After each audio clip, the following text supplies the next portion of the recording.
I am Emily, 30 years old, and tonight was supposed to be the happiest night of my life. The night I became a bride. The night I finally stepped into the promises of love, family, and acceptance. But happiness has a strange way of dissolving when secrets are revealed at the very moment you are meant to feel cherished. I sat inside the decorated bridal chamber, the smell of roses and jasmine heavy in the air, the veil drawn low over my face, my heartbeat a chaotic drum against my ribs. I had imagined this night since childhood, picturing a fairy tale filled with laughter and blessings, but reality had chosen a darker script. When the door creaked open, it wasn't my husband who entered first. It was his mother, her face etched with sharp lines of authority, her lips curled with disdain. She didn't congratulate me. She didn't even greet me. Instead, she spoke the words that would carve themselves into my soul forever. Without dowry, you cannot be our bride. For a moment, I thought I had misheard her, that the exhaustion of the wedding had warped her words.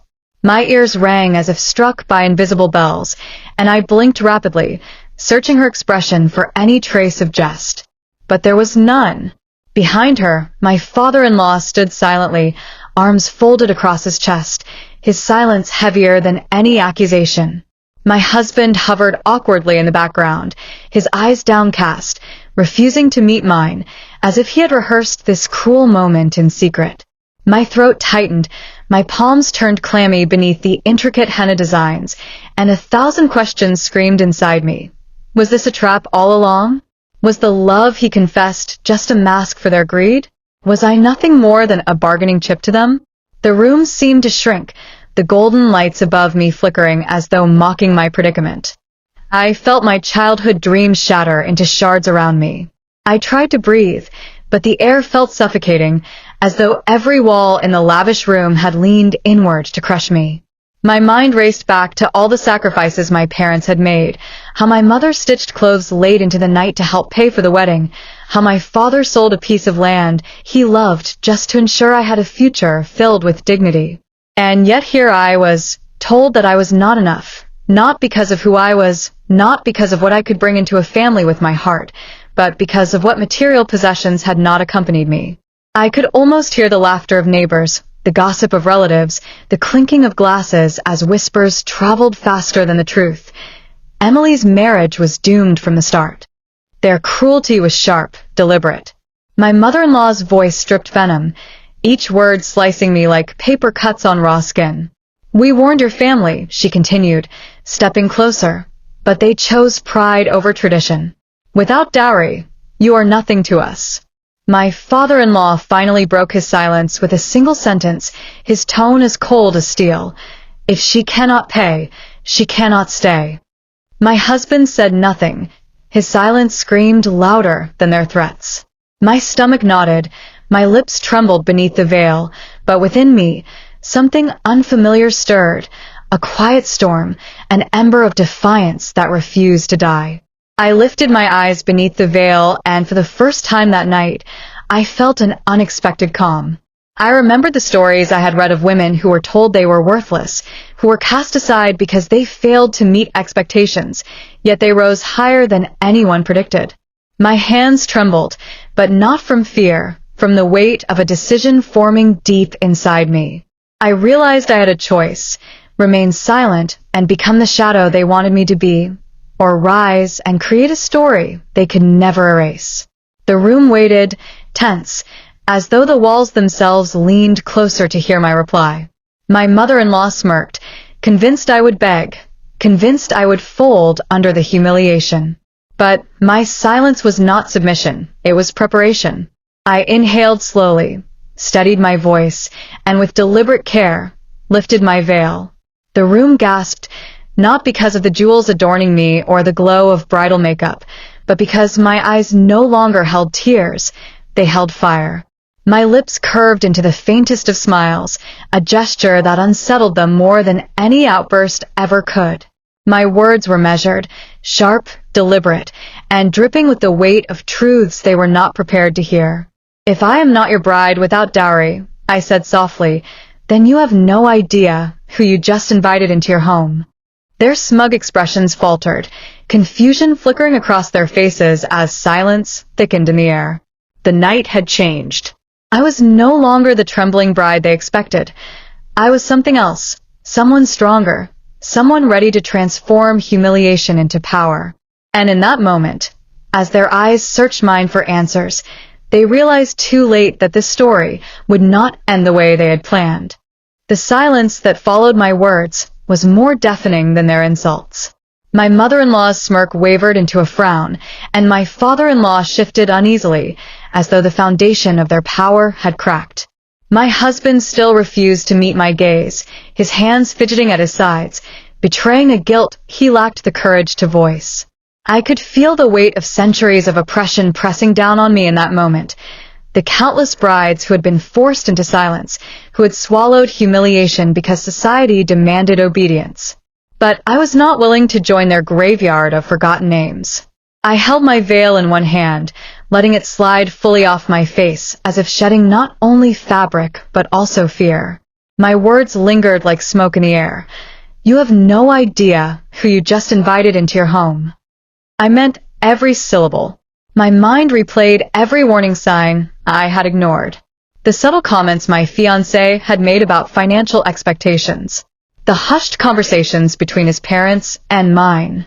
The uneasiness in my mother's eyes as she reassured me, "Everything will be fine, Emily." Perhaps she had sensed the storm approaching. Perhaps I had been blinded by love, or what I thought was love. But in that chamber, under the heavy glow of the chandeliers, I realized love that demanded payment was not love at all. It was a transaction, a cold bargain sealed with greed. My chest tightened, not from weakness, but from the clarity that was finally unfolding. The betrayal burned deep, yet it ignited within me a strange kind of strength. My mother-in-law attempted to regain control, her tone dripping with authority. "Do not mistake your boldness for power, girl. You are in our house, and we decide what becomes of you." Her words slithered across the room, but I refused to flinch. My father-in-law added gravely, "Your parents failed you by sending you empty-handed. You should leave quietly before this night becomes uglier than it already is." I noticed how he avoided saying the word divorce, as though even he knew the shame it would cast upon their family if such a scandal erupted before dawn. The irony made me almost laugh. They wanted dowry for honor, yet feared losing face in the eyes of society. Their hypocrisy was as visible as the trembling in my husband's posture. I turned to look at him, my voice steady. "Is this your love, Michael?" I asked, each word slicing the space between us. "Is this what your vows meant, that I am valuable only if I come with gold, furniture, and coins?" He finally raised his head, his lips parting, but no words came out. His silence was louder than confession, more damning than outright betrayal. I realized then that he was not merely complicit. He was comfortable in my degradation, content to let his parents dictate the terms of our marriage. My heart ached, not for losing him, but for wasting so much hope on a man who lacked both spine and soul. The room felt smaller with every passing second, their judgment suffocating yet strangely fueling me. My mind sharpened like a blade as I considered my options. I could flee, humiliated, allowing them to spread the story of my failure like wildfire among relatives. Or I could stand firm, forcing them to confront the consequences of their cruelty. The ember of defiance I felt earlier now roared like a hidden flame. I remembered my late grandmother's words, spoken years ago when I cried about school bullies. "Strength, Emily, is not in shouting louder than others. It's in making silence work for you until the right words cut deeper than swords." Her wisdom rang in my ears, guiding me now as if she were present in that very room. So I sat taller, my veil draped across my lap like a discarded burden, and let my voice soften into something more dangerous than rage, calm certainty. "You think dowry defines me," I whispered, my eyes never leaving theirs, "but tonight will define you." My words carried a promise, a threat wrapped in velvet, a warning that they had awakened a force they could not control. I saw my mother-in-law's hand tighten on her shawl, a flicker of unease betraying her confidence. My father-in-law's jaw clenched, the facade of absolute power cracking just slightly.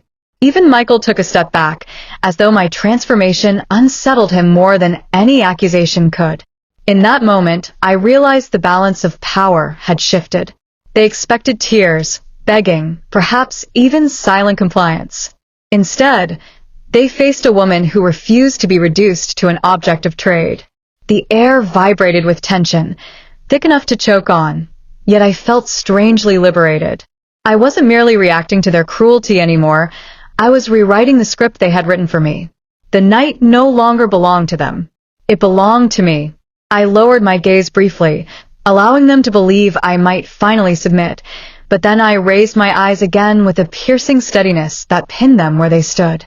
This marriage, I said slowly, will not be remembered for dowry. It will be remembered for what happens next. The weight of my statement hung like a storm cloud ready to burst, and though I hadn't revealed my plan, I knew they could sense it coming.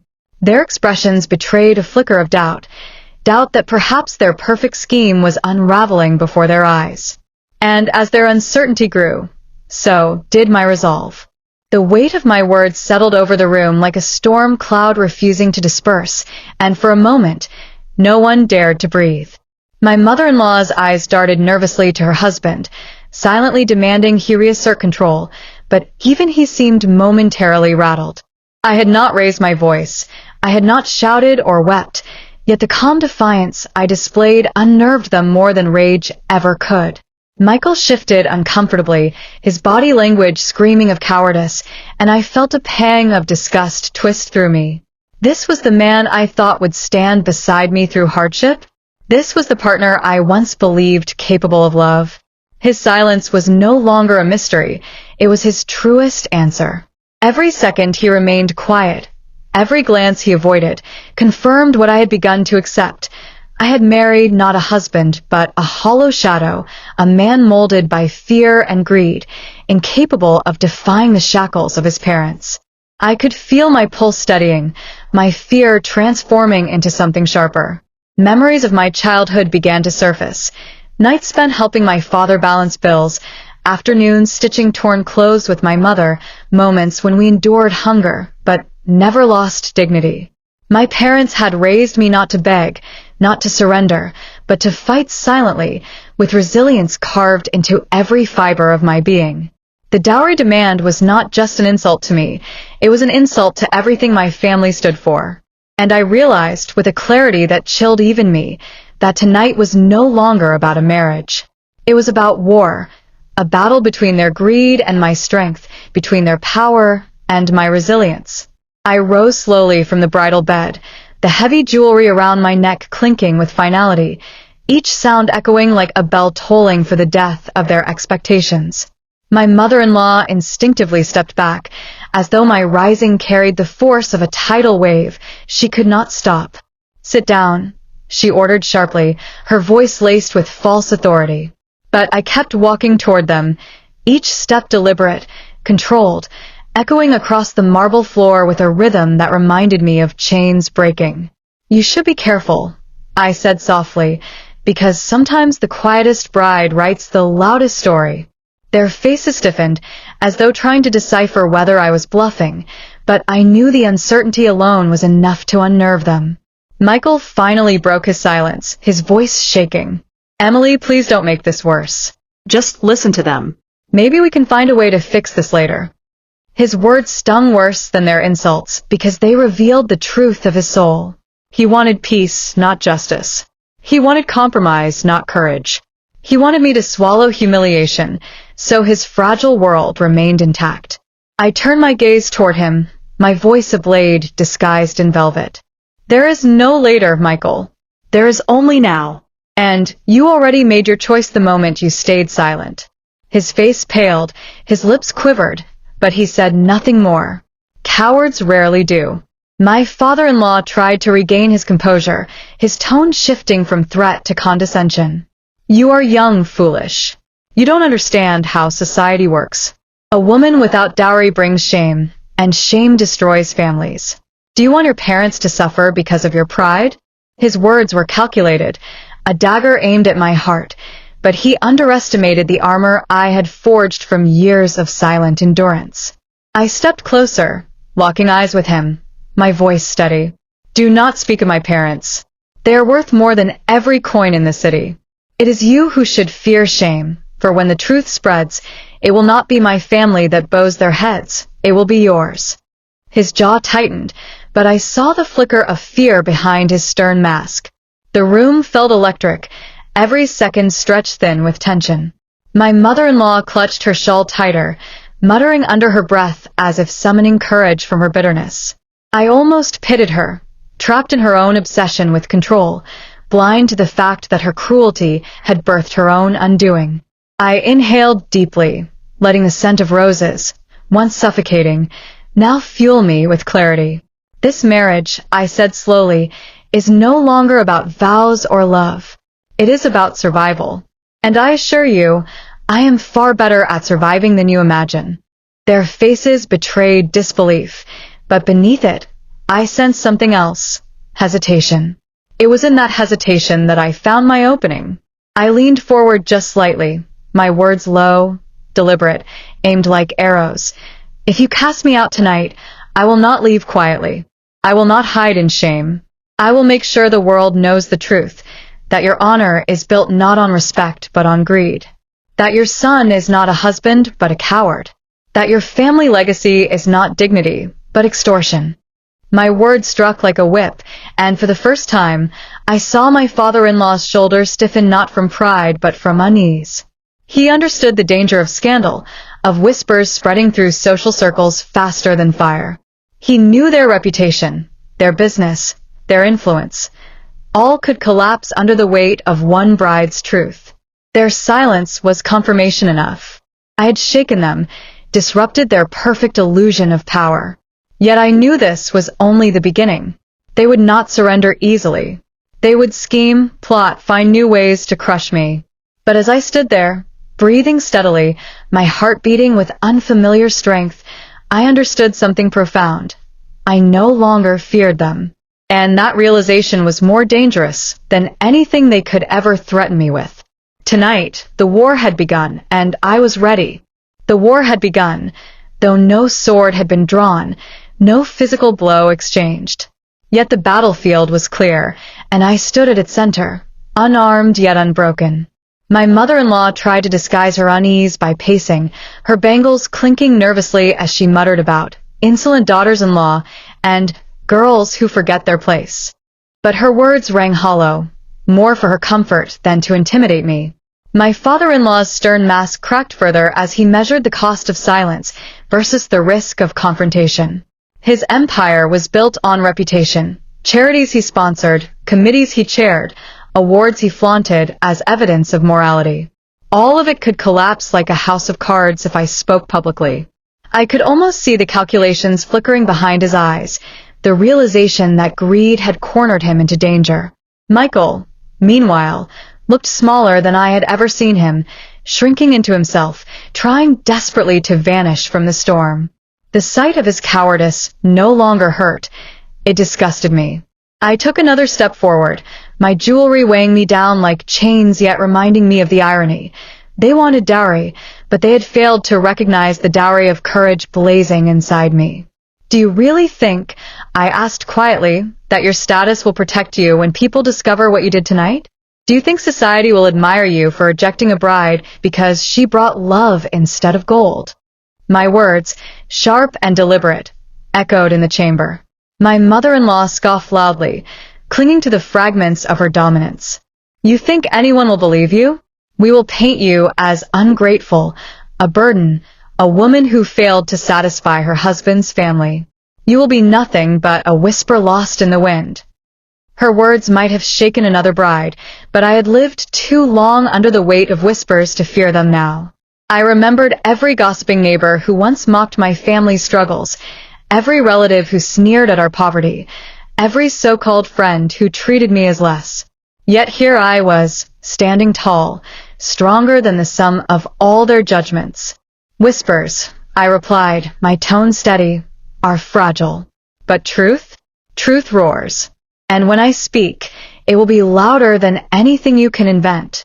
Her face blanched, and I realized I had touched the nerve she had tried so hard to conceal. Fear not of me, but of exposure. Michael finally found the courage to mumble something, though it only deepened my contempt. Emily, stop. This is family. We can settle this quietly, without threats. His voice cracked like brittle glass. Family. The word tasted bitter on my tongue. Family does not barter their children, I said coldly. Family does not measure love in gold. You are not asking for peace. You are asking for my silence. And I will not give it to you. His eyes widened, and for the first time, I saw recognition flicker there. The realization that he had lost me, not because of his parents, but because of himself. The chamber seemed to hold its breath, as I continued. You think I stand alone, but you forget that silence has a way of breaking. Every woman silenced before me stands with me tonight. Every injustice endured, every humiliation buried, they gather now in my voice. My chest rose and fell with the force of conviction. My father-in-law clenched his fists, his voice dropping to a dangerous low. You will regret this, Emily. A woman who challenges her in-laws never wins. You will be ruined. His words rolled like thunder, but thunder without rain. It made noise but brought no destruction. I tilted my head slightly, meeting his gaze without flinching. Then ruin me, I whispered. But know this, when you try to bury me, I will rise louder, stronger, brighter than you can imagine. You can break my marriage, but you cannot break me. And when I walk out of this house, it will not be in shame. It will be in fire. My words scorched the air, and for a fleeting moment, the fear in their eyes told me they believed me. My mother-in-law muttered angrily, my father-in-law scowled, and Michael lowered his head, already retreating into his shell of weakness. I felt the weight of destiny pressing upon me, heavy yet liberating. For the first time in my life, I saw my reflection not as a fragile bride, but as a warrior draped in silk and henna. Every tear I refused to shed became armor. Every humiliation I endured became a weapon. They wanted me to bow, but I stood taller. They wanted me to break, but I sharpened instead. The realization coursed through me with electric certainty. I was no longer theirs to control. The night that began with roses and vows had transformed into a crucible, and from its fire, I was being forged anew. And though their silence tried to cage me, my resolve had already spread its wings. I could feel the power in the room shifting like the tide, subtle yet undeniable, and it was clear my defiance had unsettled them. My mother-in-law clutched her shawl tighter, her fingers trembling slightly, though she masked it with scorn. My father-in-law's jaw remained locked, but his eyes betrayed him, narrowing with calculation, measuring me not as a helpless bride, but as a dangerous opponent. And Michael, poor Michael, stood in the corner like a boy caught between two worlds, unable to stand with his wife, unwilling to stand against his parents. His cowardice, once hidden behind charm and sweet words, was laid bare under the glare of truth. I looked at him then, not with love, not even with hate, but with the cold clarity of someone who had discovered a stranger where a husband was supposed to be. I wonder, I said softly, letting my words drip like venom into the silence, how long you thought you could keep this charade alive? Did you believe I would never notice the cracks? That I would spend my life bending, breaking, bleeding to fill the bottomless pit of your greed? My words were aimed at Michael, but they struck his parents just as deeply. His lips parted, but no sound escaped, and I could almost see the excuses forming in his mind before collapsing under the weight of his own guilt. He had no defense, no shield, because truth had stripped him bare. My mother-in-law stepped forward, her voice sharp as broken glass. Enough of this nonsense. You are nothing but a guest in this house, and guests can be shown the door at any time. Her attempted dominance would have frightened a weaker soul, but to me, it sounded desperate, hollow. I tilted my head and smiled faintly, the kind of smile that speaks not of joy, but of certainty. You call me a guest, I replied, but remember this, it is not your acceptance that defines me. It is my refusal to accept your cruelty that will define you. The words seemed to hang in the air, and for a moment, her bravado faltered.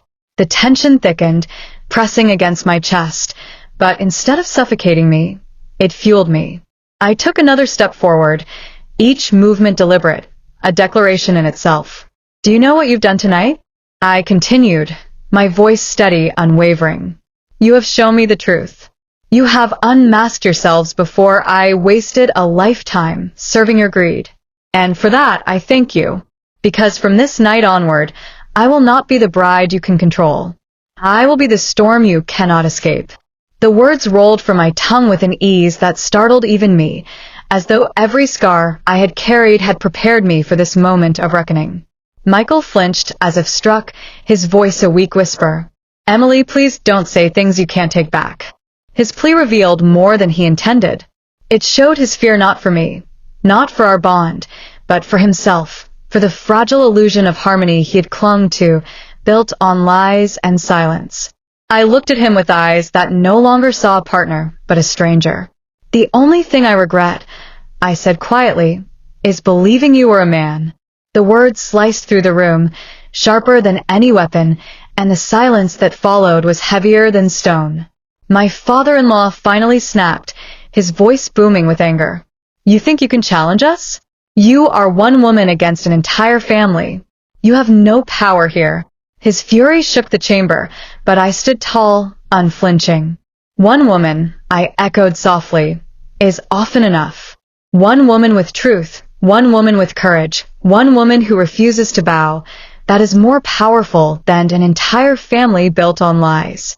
The words left my lips like arrows, piercing the very foundation of their authority. For the first time, I saw not just anger in his eyes, but fear. The chandelier above us flickered, as though the house itself shivered under the weight of our confrontation. My heart beat steadily, not with fear but with a rising certainty that destiny itself had brought me to this crucible. They had expected a bride they could break. Instead, they had created a woman who refused to bend. I could almost feel the presence of every silenced bride, every broken daughter, standing with me in that chamber, their whispers of endurance now roaring through my veins. I knew then that my path was clear. Whatever came next, scandal, separation, exile, I would face it with unyielding strength. Their cruelty had forged me into something new, something unstoppable. I straightened my shoulders, lifted my chin, and met their glares with unwavering resolve. "Tonight," I declared, my voice carrying like a storm through the silence, "you wanted to destroy me. Instead, you have awakened me. And that is a mistake you will never undo." The room trembled with unspoken tension, and in the shadows of their fear, I saw the first flickers of my victory. The declaration hung in the air like thunder refusing to fade, and I could sense how deeply it unsettled them. My mother-in-law's lips pressed into a thin line, her eyes narrowing as if she were searching for a weakness to exploit, some crack in my armor she could pierce with her venom. My father-in-law, however, seemed lost in calculation, his gaze distant yet sharp, like a man weighing risks against rewards, already strategizing how to contain the wildfire I threatened to unleash. Michael stood frozen, shifting his weight from one foot to the other, his face pale as though the ground beneath him had crumbled. He wanted this to end quietly, to be forgotten by morning, but his silence had already written his guilt in letters brighter than any confession. And me? I stood taller than I ever had, no longer their fragile bride, but a woman born of fire, the very flames they had tried to kindle against me now burning in my favor. The silence became unbearable, pressing against us like a heavy curtain, until my mother-in-law finally snapped. "You dare to threaten us in our own home," she hissed, stepping closer, her bangles clattering with every movement. "Do you know how many girls would beg to be in your place, to marry into this family, to have what you have?" Her words dripped with bitterness, but I heard the fear hidden beneath them. She spoke not from strength, but from desperation, like a queen whose crown was slipping from her head. I tilted my chin, my voice calm, but laced with ice. "I pity those girls," I said. because they do not yet know that what glitters in this house is not gold but rot. And when they discover the truth, it will be too late. But not for me. Not tonight. Her face contorted, fury and disbelief warring within her features. But before she could respond, my father-in-law raised his hand to silence her. He stepped forward, his voice heavy with menace, but tinged with an edge of restraint. You think you are clever, Emily. But let me remind you, this world does not favor women who defy tradition. If you walk out tonight, if you spread your lies, no respectable family will ever take you. You will ruin your own life. His words were meant to scare me, to chain me with the same fear that had shackled countless women before me. But instead, they ignited the spark of rebellion that had been waiting in the depths of my soul. I took a deliberate step closer, until the faint scent of his cologne mingled with the roses that still clung stubbornly to the air. My eyes locked with his, and my voice cut through the silence, like steel. You think I fear being unwanted? I would rather walk alone with dignity than live shackled in a house built on greed. You can strip me of your name, your wealth, your illusion of power, but you cannot strip me of my truth. And truth, Mr. Harris, spreads faster than fire. His name tasted bitter on my tongue, but I wanted him to feel the weight of my words, to know that I saw him not as a father-in-law, not as family, but as the tyrant he was. Michael finally broke his paralysis, his voice trembling as he stammered, Emily, please, you're making this worse. If you would just apologize. The words slammed into me like an insult. Apologize. Apologize for what? For not bringing them coins and furniture? For daring to think love was enough? My eyes snapped to him, fury and sorrow colliding in my chest. You want me to apologize? I asked, my voice deadly quiet. For what, Michael? For believing in you? For trusting a man who let his parents auction his bride like property? No. I will not apologize for loving wrongly. That mistake is yours, not mine. His shoulders slumped, his gaze fell to the floor, and I knew then that whatever bond one once thought we shared was ashes scattered in the wind. The atmosphere grew thicker, heavier, each word sharpening the chasm between us. My mother-in-law spat bitterly. You are shameless. You disgrace your parents by speaking this way. And that, more than anything, lit the fire fully within me. I thought of my parents, their tired hands, their quiet sacrifices, their dreams of seeing me cherished. They had given me everything, and in return, these people dared to insult them, dared to call their love insufficient. My chest burned, my vision sharpened, and I spoke with a force that carried generations behind it. Do not speak of my parents, I commanded, my voice slicing through her venom. They gave me more than you could ever comprehend, courage, honor, strength. Things no dowry could ever buy. And because of them, I will never bow to people like you. The room quivered with tension, as if even the walls recognized the weight of my resolve. They had underestimated me, believed they could crush me with the same tools they had used on others, fear, shame, silence. But I had broken those tools in their hands. I saw it in their faces, the flicker of uncertainty, the doubt creeping like shadows into their fortress of arrogance. And in that doubt, I found victory. Not the final victory, not yet, but the first step toward it. For the first time that night, I knew with absolute certainty, they could no longer control the narrative. They thought this was the end of my story. They were wrong. Tonight was only the beginning. The weight of the room pressed down like a storm cloud threatening to burst, but instead of drowning me, it only sharpened my resolve. I could see them recalculating, my in-laws exchanging glances that betrayed their growing unease. For the first time, I realized they weren't invincible titans. They were simply people, brittle and terrified, hiding behind tradition and arrogance like children behind a curtain.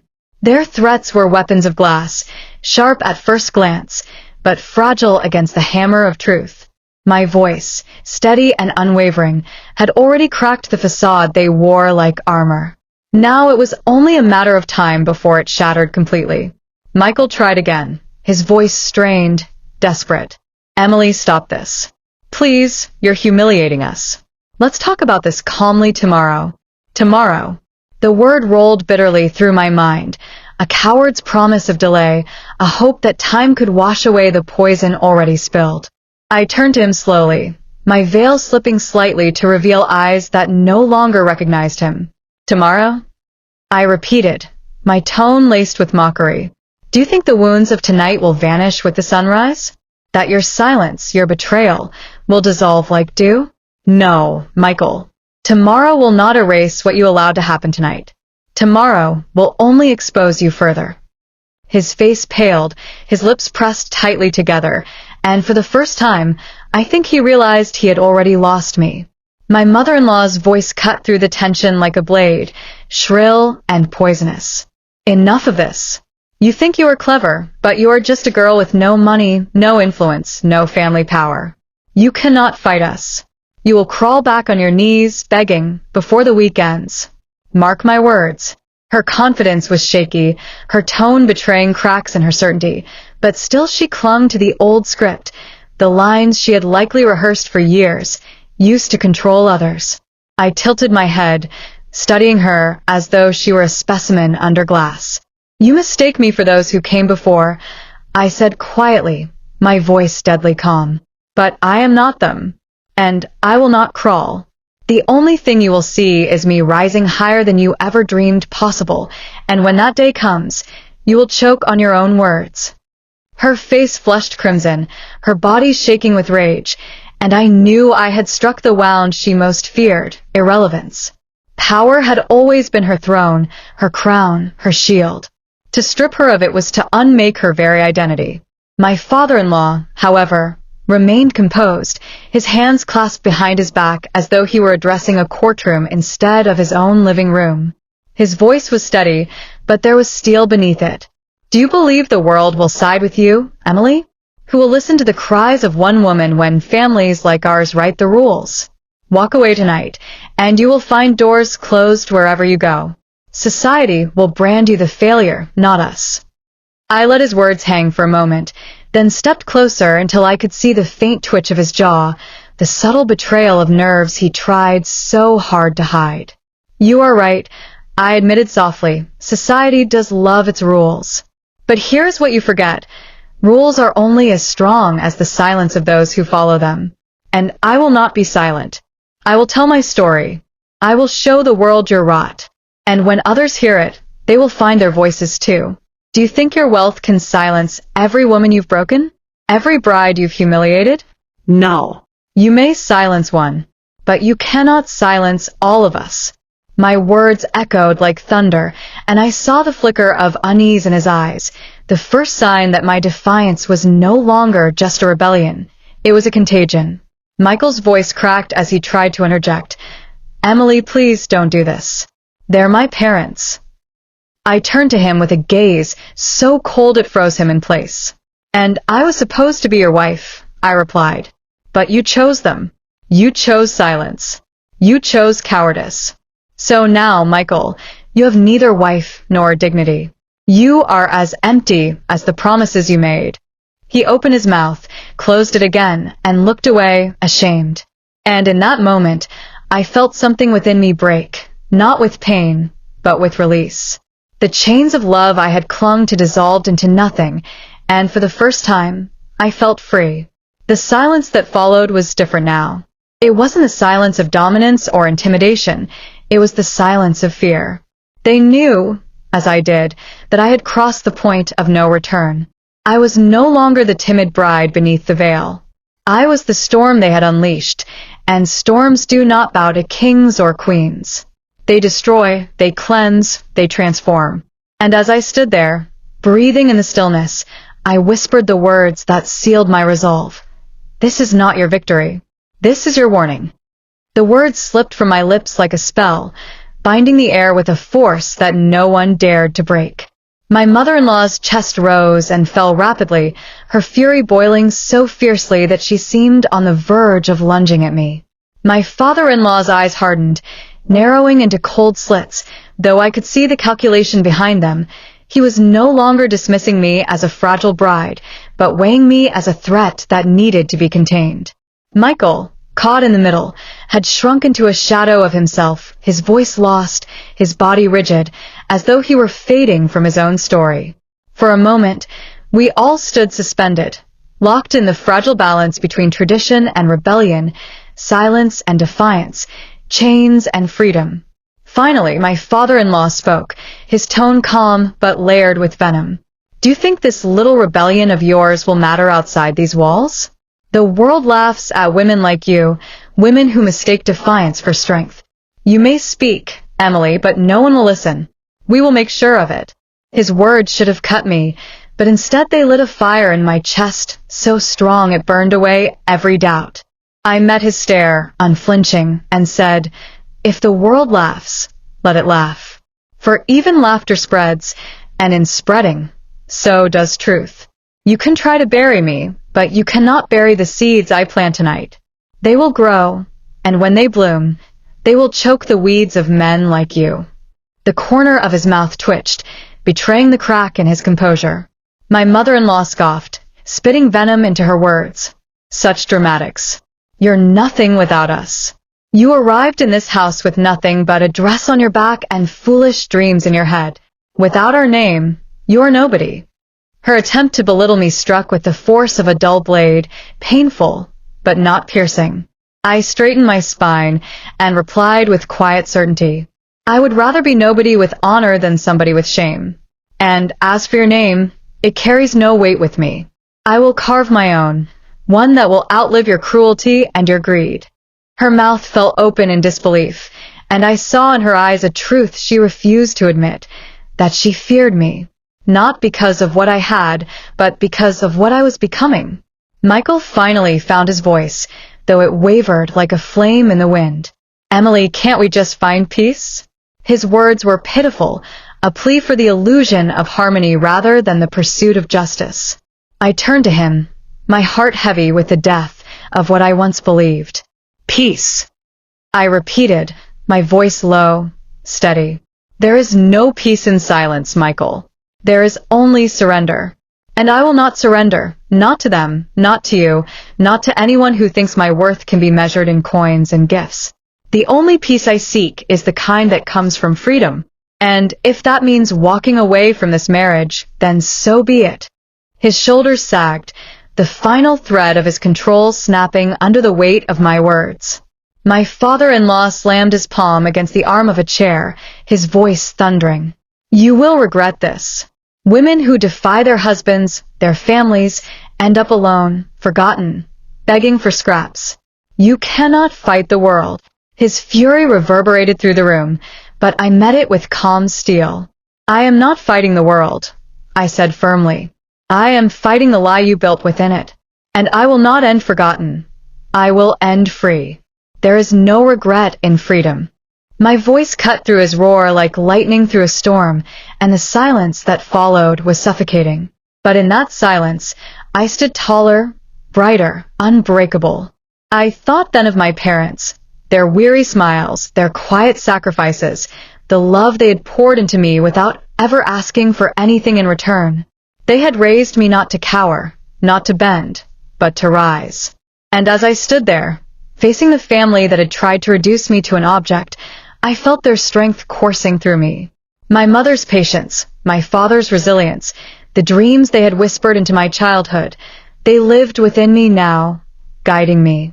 I was not alone, not in this room, not in this world. Every woman silenced before me, every daughter forced to bow, stood with me in spirit. I was their voice, their echo, their vengeance. The chandelier above flickered again, casting shadows that danced across their faces, making them look less like rulers of their world and more like frightened figures trapped in their own lies. I let the silence stretch, savoring the shift of power. They had thought to break me tonight. Instead, they had forged me. My voice, my presence, my very existence in that moment was proof of their failure. I lifted my chin, my veil slipping fully from my shoulders, and declared with finality, "This night will not bury me. It will crown me. Remember that." And with those words, I turned, letting the silence echo behind me like the closing of a chapter, knowing the story ahead was mine to write. The room seemed to contract as I turned, my footsteps echoing like drums of war across the marble floor. Every step carried the weight of a decision, every sound a declaration that I would not remain bound by their chains. My veil, now half fallen, trailed behind me like the remnants of a battlefield flag, torn yet defiant. I did not look back immediately, though I could feel their eyes stabbing into my spine, heavy with fury, disbelief, and fear. For them, this was a spectacle unraveling into chaos, a bride walking away from tradition, from obedience, from the script written for her since birth. For me, it was liberation. Each step tore me further from their grasp, further from the web they had spun with their greed and lies. But just as I reached the threshold of the door, my father-in-law's voice rang out, deep and cutting, a final attempt to reclaim dominance. "Emily," he thundered, his words laced with venom. "If you walk out now, you walk away from everything. You will be nothing but a disgrace, an outcast. Your parents will suffer the shame. Their heads will bow in humiliation because of you." The cruelty in his tone was deliberate, aimed not at me, but at the memory of my family, the people whose love was my greatest strength. My hand froze against the polished wood of the door, my knuckles whitening as his words clawed at my chest. Shame, that was his weapon, sharper than any blade, designed to wound not just me, but those I loved. Slowly, I turned back, my face calm but my eyes burning with an intensity that silenced even his booming voice. "Do not speak of my parents again," I said, my voice low, dangerous. "They carried me with honor. They raised me with dignity. They gave me strength you could never comprehend. You think shame is a weapon? No. It is your prison. You are the ones chained by greed, by fear, by arrogance. And one day, that prison will crumble around you." My words struck like arrows, piercing through the air until the silence became unbearable.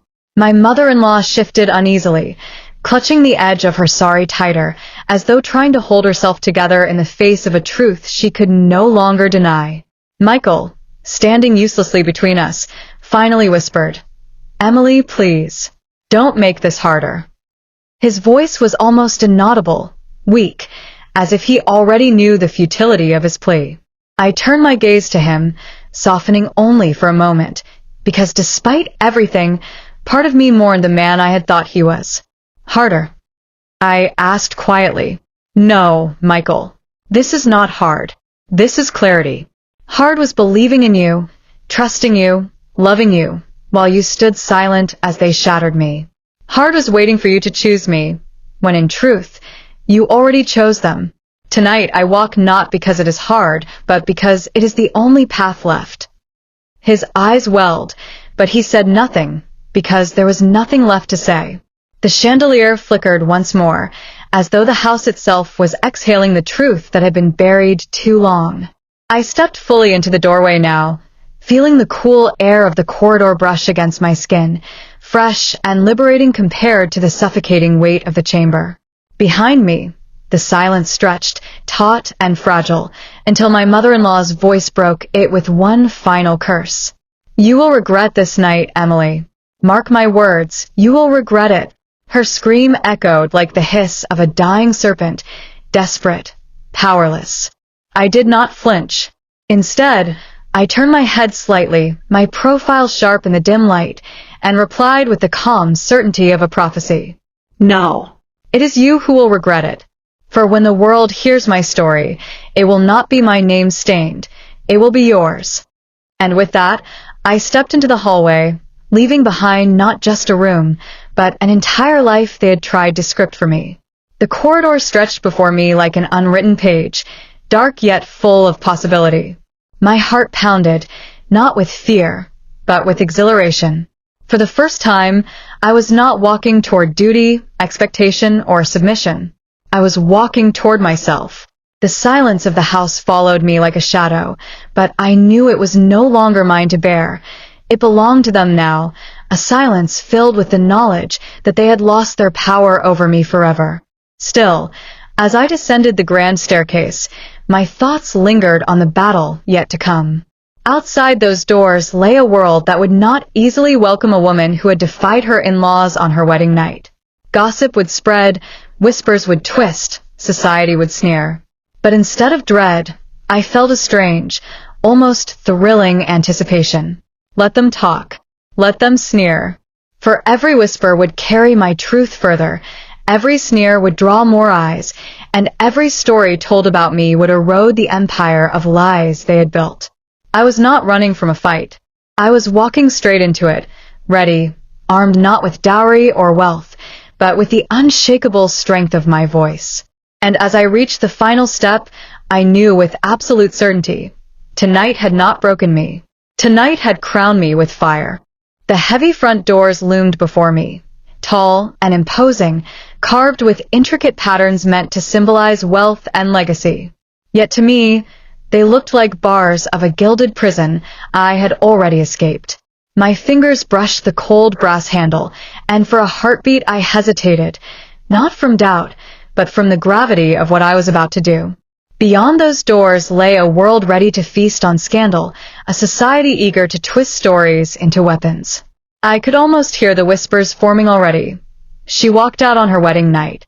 She had no dowry. She shamed her family. But instead of weakening me, the thought strengthened my resolve. If they were going to tell my story, I would ensure it was told in my voice, not theirs. I pulled the handle, and the doors groaned open, releasing me into the cool night air.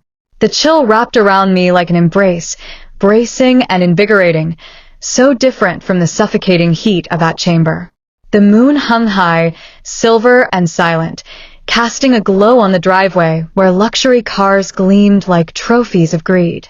For a moment, the stillness felt almost sacred, as if the universe itself had paused to witness my first steps into freedom. My heels clicked against the stone, each sound echoing with finality. I inhaled deeply, savoring the taste of liberation, but even as I did, I knew the battle was only beginning. Inside, they were surely plotting already, their minds racing to contain the scandal, to smear my name before dawn. I smiled faintly at the thought. Let them try. The louder they screamed, the clearer the truth would ring when I finally spoke. I had taken only a few steps when Michael's voice echoed from behind me, strained and desperate. Emily, wait. His footsteps pounded against the marble as he rushed after me, his silhouette breaking into the moonlight. I stopped, not because I needed him, but because I wanted him to see what he had lost. When he reached me, breathless and trembling, his eyes searched mine for something, regret, love, hesitation, but found none. Please, he whispered, his voice raw. Don't do this. We can fix it. I can talk to them. I can make this right. His words stung, not because I believed them, but because I realized he truly didn't understand. He thought the wound could be bandaged, the poison forgotten, the betrayal erased. He still thought this was about peace. I met his gaze steadily, my voice soft but cutting. Michael, this cannot be fixed. Not by you, not by them, not by anyone. You had your chance to stand by me, to choose me, and you chose silence. That silence is louder than any vow you made at the altar. You broke us tonight, and no words can rebuild what you destroyed. His face crumpled, his lips quivering as he tried to form arguments that died before they left his tongue. I love you, he finally choked out, the words sounding more like a plea than a truth. My heart twisted, because part of me wanted to believe him, wanted to cling to the man I thought I married. But the woman I had become tonight knew better. Love without courage is nothing, I whispered back. And I will not live with nothing. He reached for my hand, but I stepped back, my veil fluttering in the night breeze, a barrier between us more impenetrable than any wall. His eyes widened, and I saw it then, the moment he realized I was truly gone. Not just from the house, not just from the marriage, but from the illusions that had bound me to him. I had crossed into a realm he could not follow, because it required a strength he never possessed. His arms fell to his sides, and his shoulders slumped, defeated. For the first time, I did not see him as my husband. I saw him as a stranger, a man I once loved but no longer knew. The silence stretched between us, heavy and final, until I broke it with words that sealed our fate. Go back inside, Michael. Stay with them. Protect their lives if you must. But remember this, the world will not remember you as the husband who loved me. They will remember you as the man who stood silent while his wife was humiliated. His face twisted in pain, and for a moment I thought he might argue, beg, fight, but he didn't. He simply lowered his gaze, turned slowly, and walked back into the house, swallowed by the darkness within. I watched him go, my heart aching but resolute, because I knew there was no saving what was already ash. Alone now, I stood under the moonlight, the driveway stretching endlessly before me. The silence of the night was broken only by the rustle of trees, their leaves whispering like witnesses to my rebirth. My wedding night had not ended with vows and celebration, but with truth and fire. I had walked away from everything I was supposed to cling to, and in doing so, I had claimed something greater than any dowry, any title, any marriage. I had claimed myself. And as I stepped forward, the gravel crunching beneath my heels, I vowed silently to the night, this is not the end. This is only the beginning. The night air wrapped around me like a cloak, cool and steady, and with every step I took down that long driveway, the weight of chains I hadn't realized I'd carried for years slipped away. Yet as liberating as it was, I knew the freedom ahead would not be simple.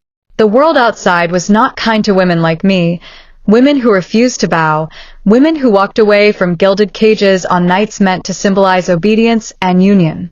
Already, I could imagine the whispers spiraling through the neighborhood, spreading like wildfire through phone calls and hushed gossip. Emily walked out. She refused the dowry. She defied her in-laws. Society would not frame me as brave. They would try to paint me as broken. And yet, even knowing that, I felt no fear.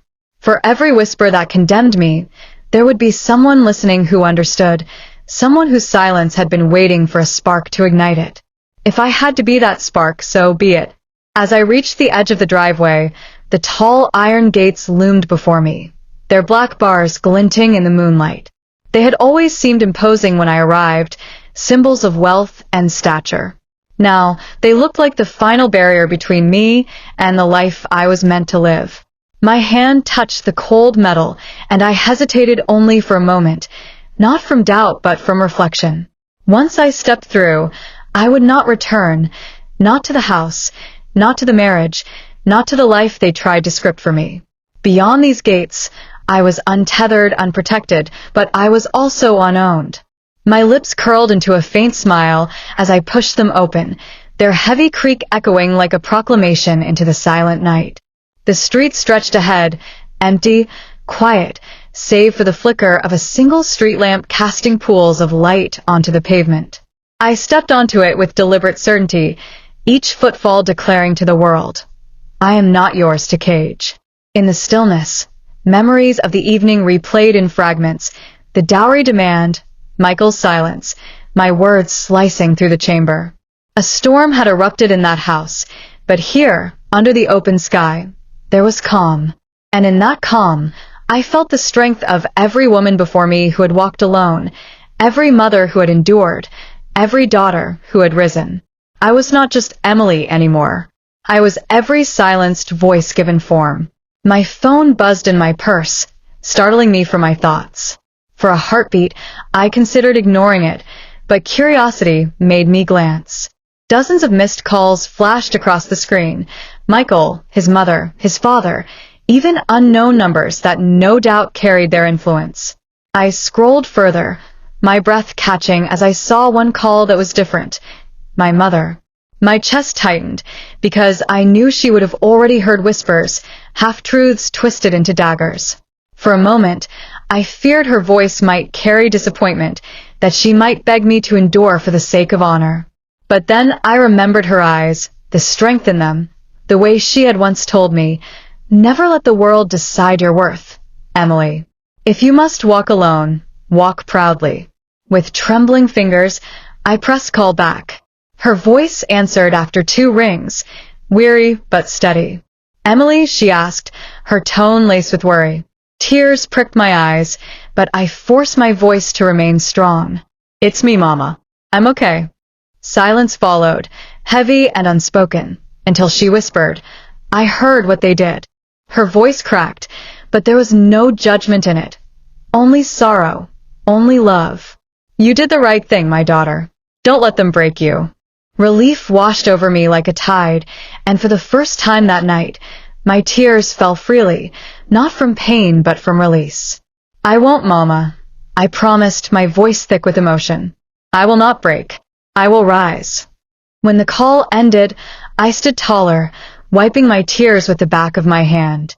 The world might try to label me a disgrace, but my mother's voice had anchored me. I was not walking into exile. I was walking into purpose. I imagined the stories that would spread tomorrow, the way society would spin my defiance into scandal, but I also imagined the women who would hear it, who would feel a flicker of courage because of it. I imagined the fathers who might think twice before demanding, the brothers who might hesitate before mocking, the daughters who might whisper my name in secret as proof that resistance was possible. The night stretched endlessly before me, but for the first time in years, I did not feel lost. I felt found. And though I was alone on that empty street, I carried within me an army of voices, past and future, all rising together. I pressed forward, my steps firm, my resolve unshakable. The fight was not over, it had only begun. The street stretched ahead like a blank page, and with every step I took, I felt as though I was writing the first lines of a story that was truly mine. No longer bound by their traditions, no longer suffocated by their greed. I was free. Yet freedom came with its own shadows, society's gaze, sharp and unforgiving, waiting to carve me into a cautionary tale. I could already imagine tomorrow's headlines whispered behind veils and over teacups. The bride who refused her dowry. The marriage that ended before it began. But let them talk. Their whispers were nothing compared to the roar inside me, a roar that demanded justice, that demanded change. I had walked away from a house of chains, but I had also walked into a battlefield, and I was ready to fight not only for myself, but for every woman who had been told she was not enough without gold, without gifts, without silence. As I moved further down the deserted road, the sound of my heels against the pavement became a steady rhythm, a drumbeat of defiance echoing into the night. My gown, once meant to symbolize submission, now billowed like a banner of rebellion, each ripple in the fabric carrying a message. I will not bow. I will not break. My veil, torn slightly from the struggle, fluttered behind me like a flag, a reminder of what I had cast aside. In that moment, I was no longer just Emily, a 30-year-old bride abandoned by her husband's courage. I was a living testament to survival, resilience, and the unyielding power of a woman who chose herself over the chains of tradition. The world around me was silent, but inside me, I could hear the voices of every injustice I had witnessed, friends forced into loveless marriages, sisters bartered like property, mothers silenced by fear. Those voices merged with mine, rising in unison, becoming a force that no dowry, no family, no society could suppress. For years, I had believed survival meant endurance, that silence was safety. Tonight, I discovered survival was defiance, and safety was an illusion meant to keep me bound. What they had called rebellion, I knew was truth. What they had called shame, I knew was power. A car slowed beside me, its headlights bathing me in harsh white light. For a second, my heart pounded. Was it them, coming to drag me back, to smother my defiance before it could grow? But as the window rolled down, I saw a young woman in the driver's seat, her eyes wide with recognition. "You're her," she whispered, her voice trembling with awe. "The bride who walked away." I froze, uncertain how to respond, until she added softly, "You're brave. You're what we needed." And just like that, I realized my story had already begun to spread. Even in its infancy, it was igniting sparks in places I hadn't imagined. I offered her a small, steady nod, and she drove off, leaving me bathed once more in moonlight. My chest tightened, not with fear, but with hope. If even one person had seen me and found courage, then every step had been worth it. The night grew colder, but the fire within me only burned hotter. I thought of Michael, of his silent betrayal, of the life I had almost accepted, and instead of sorrow, I felt gratitude. Gratitude that he had revealed his weakness before I wasted my years waiting for him to be strong. Gratitude that his silence had forced me to find my own voice. Gratitude that tonight, instead of becoming his wife in truth, I had become something greater, my own woman. They thought they had destroyed me, but all they had done was set me free. As dawn's first light began to bleed across the horizon, painting the sky with hues of defiance and renewal, I knew my fight was just beginning. I would face the judgment, the ridicule, the endless attempts to drag my name through the mud. But I also knew I would rise above it, because I had already faced their worst and walked away stronger. I was not a tragedy. I was not a scandal. I was the storm they feared, the voice they could not silence. And when the world spoke of me, they would not speak of a dowry denied. They would speak of a woman who stood, unyielding, on the night meant to break her. So to those who watch my story unfold, who see the shadows of their own struggles in my words, I say this: do not bow, do not break. Walk out of the chamber they've caged you in, and step into the night, even if your steps tremble. The world will try to shame you, but remember, every whisper against you is proof you struck fear where courage should have lived. And if you have ever doubted whether one act of defiance can change everything, let my story be the answer. This is not the end of Emily's story. This is only the beginning of a war for justice, resilience, and survival. And if you want to see how I rise, how I fight, how I transform tragedy into triumph, then stay with me. Because the most powerful revenge is not destruction. The most powerful revenge is becoming unstoppable.